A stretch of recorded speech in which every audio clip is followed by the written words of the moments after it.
self-sustaining city of the future. But then the seas rose.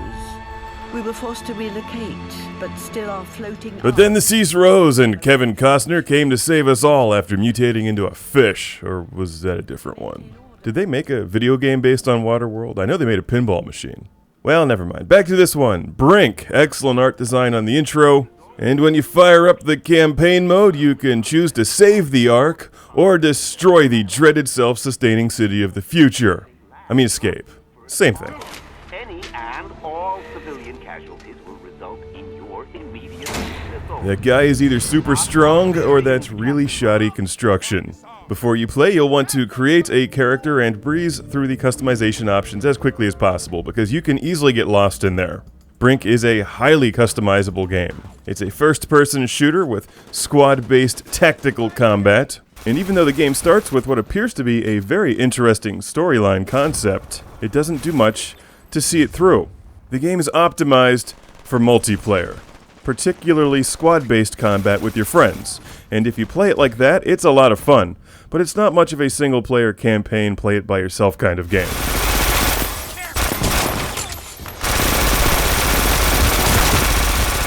Best when you strap on a headset with a mic and work as a team to complete the objectives. Then Brink comes alive. The gameplay itself is fairly traditional first-person shooter style. You can customize the controls as you play through the game, through the campaign, or through the challenge modes or whatever. Pretty much anything you do will earn you experience points and level your character up. There is a wealth of weapon customization options, clothing, outfits, hairstyles, all kinds of things to unlock. And that combined with the customization may keep you going in Brink for quite some time. But I am a bit disappointed to see that the storyline doesn't get the attention that it deserves.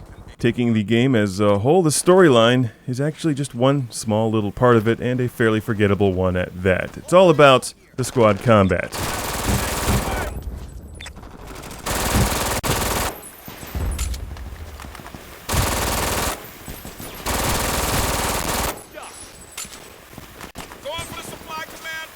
It always highlights your objective. What I'm supposed to be doing at this particular moment is guarding this one guy who's doing something else. When you play Brink, you can leave your games open so that other people can jump in and assist. And it's definitely best played like that, so my PlayStation home friend Skull Crush joined in. And I'm glad he did, because he actually gave me a quick run-through on the various character types and mission objectives. Even though it may look like just another first-person shooter, Brink is actually a bit more complex than the average game. You can fine-tune and tweak this thing to no end. Also, it offers infinite replayability if you enjoy the gameplay. There's a fair amount of campaign missions, but there's also customizable missions and challenge missions, as well as downloadable content. To be honest, there's a whole hell of a lot of things to do in Brink. Enemy spotted.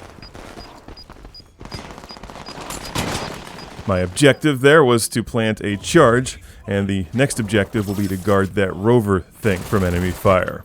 Since the entire game feels like a multiplayer shooter, even in the campaign mode, there's never-ending waves of enemy forces as they just respawn, so you'll always be shooting, and unlike a lot of shooters, you don't just plow your way through bad guys in this game with ultra-powerful weapons.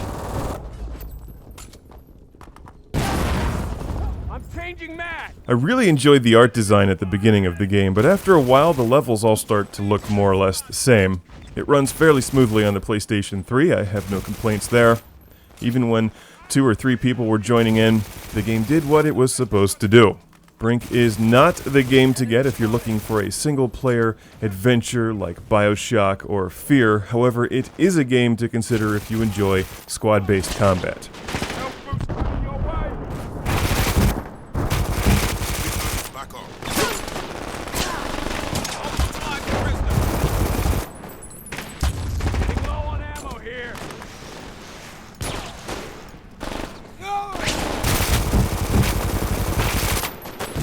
After a while, all of the first-person shooters start to blend together. I can say that Brink is definitely not a Call of Duty-style game.